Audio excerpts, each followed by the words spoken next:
There we go. Another amazing week on the water. It's mid-July. We continue to find these awesome summer patterns. This week was pretty cool. I mean, it's a beautiful day here. I mean, I'm in Wisconsin right now, heading home from the cabin, and I'm actually gonna fly out to Orlando, hang out with everybody at ICAST next week. I'm super excited to see what's new in the fishing world. It's a super fun time, and then all of you are gonna see this stuff as well. So follow along on social media.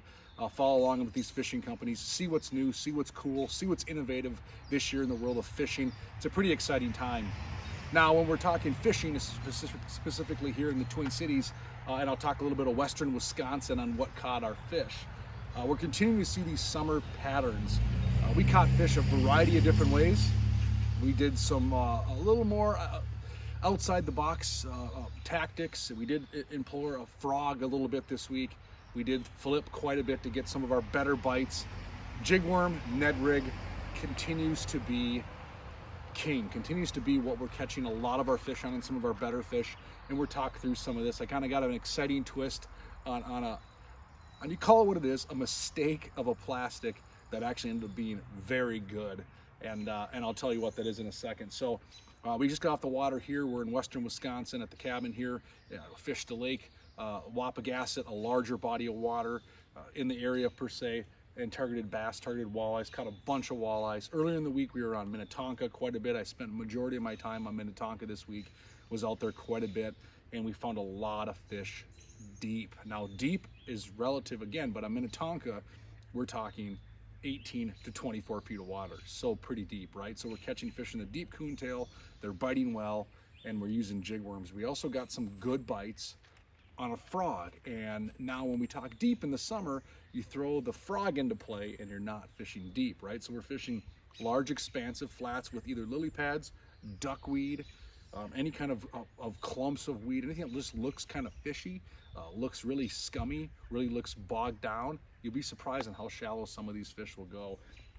And we did throw a frog. I was throwing just this larger all white Spro frog, caught a bunch of bass on this, and you may have seen this is the exact lure I caught that 56-inch muskie on right here, this exact frog.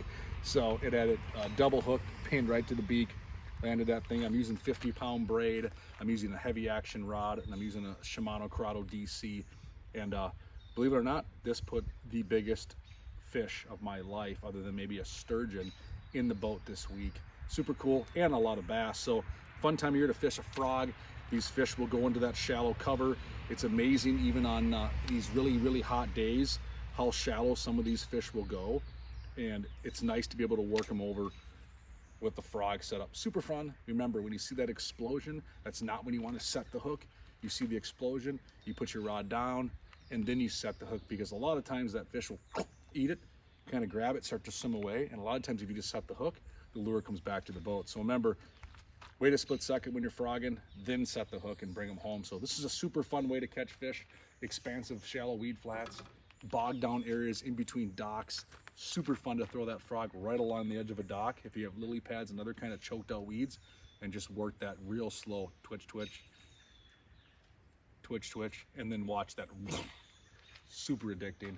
Another way we were fishing that caught a lot of fish this week was flipping. Flipping, pitching, there's all kinds of ways you determine the definition of what this is. And this is what I'm doing to flip. I'm using a 50-pound braided line. I'm using that Corrado DC reel, heavy action rod, 7/6 heavy action rod. And I'm using, you can see here, I got a Trocar worm hook. This is about a 1 ounce tungsten weight. You can use a 3/4, depending on the situation.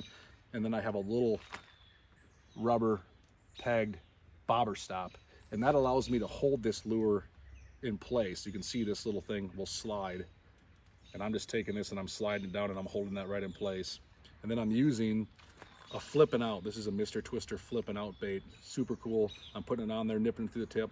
Right now you got the hook popped out. I'm sliding up, pulling the plastic, pinching it in there. Now you can see there, I'll show you on the camera, that hook point is buried into that plastic. I'm flipping this into heavy cover, and I'm using, like I said, a 50-pound braid. I actually put a 20-pound fluorocarbon. You can maybe see the knot there.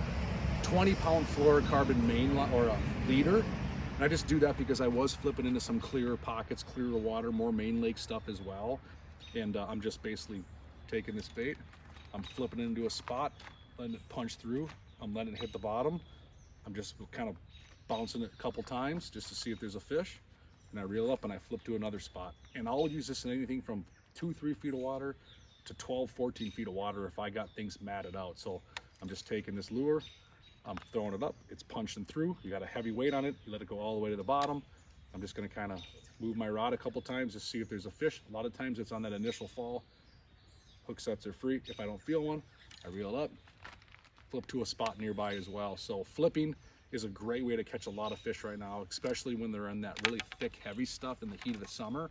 And you want to find hard bottom inside that thick, heavy stuff. So main lake points, big inside turns, spots where you think there should be rock, that's where you're going to want to target some of these good flipping spots. So you don't want to just go flip a giant weed flat. You want to kind of find a specific spot on the spot, or be a little more calculative, I don't know if that's a word, calculated on where you're gonna flip and pitch this to. But it's a very dangerous way to catch fish, and it'll put big ones in the boat.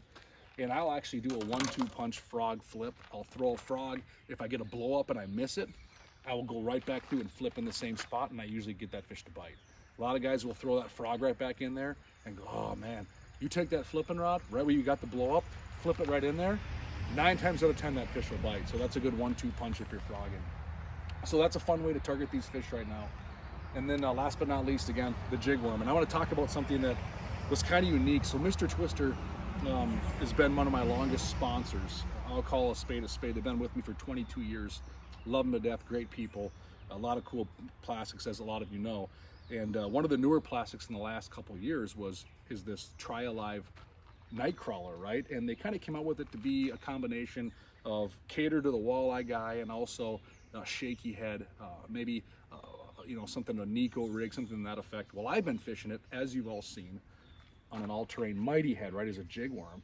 Well, there's a color called Bold Bluegill that they came up with that has been my go-to, and I ordered up another dozen packs last week, and they came in and they do not look Bold Bluegill, right? So I contacted Mr. Twister, explained the situation. They're aware of it.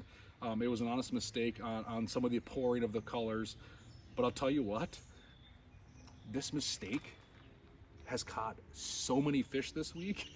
So I'm kind of torn on what to do. Like, do you go back to the old color that was originally Bold Bluegill, or do you stick with this kind of opaque black blobby green mistake that look at this thing, beat to death. This is what we've caught all those walleyes on this week. This is what we caught a lot of bass on this week. This color, this combination plastic, has put no less than 75 fish in the boat for us this week, some really good ones. So I'm going to be getting on the phone to the guys at Mr. Twister and let them know that either A, you're onto something, or B, you maybe have to have a Bold Bluegill version 2.0 and then come out with this, because this is a fish catching machine. So if you want a little tip, get on the MrTwister.com website, order the Bold Bluegill Try Alive Night Crawler right now, because it's the color that is kind of the mistake, but I'm telling you what, it may become my new favorite color. We're pounding them on it. So jigworm fishing, again, catching a lot of fish. We caught a lot of walleyes on this application in the last couple days, a ton of bass this whole week. You can also, of course, continue to fish the Ned rig and do all sorts of things. So super fun time of year to go fishing. It is hot. Surface temps were 83 degrees. I'm living in my Blackfish gear, staying cool, staying comfortable. I got a cooler full of water that I'm constantly drinking. Whether I think I need to or not, I'm drinking a bottle of water. Just keep yourself hydrated and keep getting after it. So that's what I know.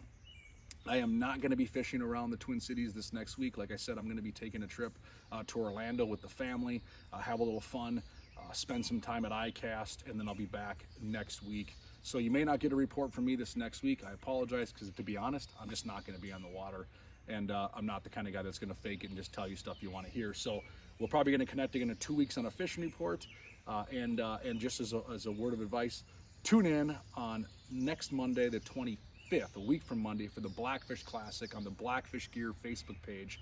There's going to be 100 boats on Minnetonka fishing for 10 grand. I'm going to MC that thing. Follow along. There'll be a live weigh-in in the afternoon, and you can see what some of these guys and gals bring in to the scales for the Minnesota Blackfish classic on Lake Minnetonka. So there you have it. Have some fun. Have another great week, and we'll catch you in about 2 weeks. Good luck out there.